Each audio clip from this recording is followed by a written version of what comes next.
চাল বাটাবাটির ঝামেলা ছাড়াই ওটস দিয়ে বানিয়ে নিলাম নরম তুলতুলে সুন্দর ইডলি। হ্যাঁ, ঠিকই শুনেছো, ওটস দিয়েই বানালাম।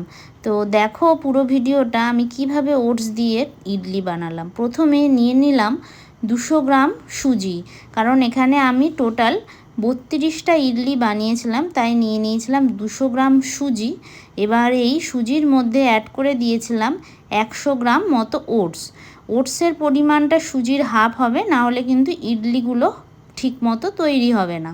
এবার এই ওটস ও সুজির মধ্যে অ্যাড করে দিলাম 1 টেবিল স্পুন নুন ও 4 টেবিল স্পুন মতো টক দই। তারপর এগুলোকে ভালো করে মিশিয়ে ও 2 বাটি জলও এর মধ্যে অ্যাড করে দিলাম, না হলে ব্যাটারটা ঠিক করে তৈরি হবে না।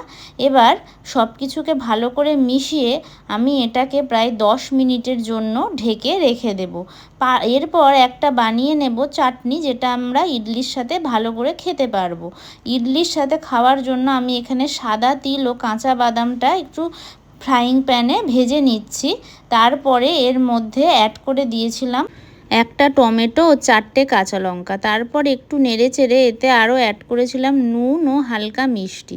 তারপর মিক্সচারে বেটে নিলেই তৈরি হয়ে যাবে ইডলির সাথে খাওয়ার জন্য সুস্বাদু চাটনি।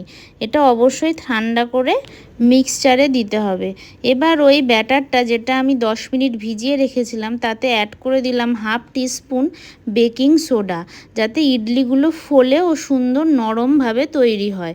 এরপর আমি ইডলি মেকারে একটুখানি জল গরম করতে বসিয়ে দিয়েছিলাম।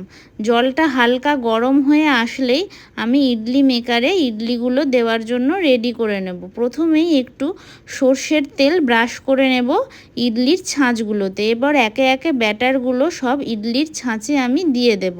তারপরে এগুলো আমি ইডলি মেকারে ঢুকিয়ে দেব। এটা তৈরি হতে মোটামুটি 15 থেকে 20 মিনিট সময় লাগে, কারণ তার কম সময় যদি এটা রাখো তাহলে কিন্তু খুব নরম ও কাঁচা ভাবটা থেকে যাবে, তখন খেতে ভালো লাগবে না। আমি সব ইডলি মেকারগুলোতে দেখো সবগুলো দিয়ে আমি এটা ঢুকিয়ে দিলাম। এটা মোট একসাথে 16টা তৈরি হবে।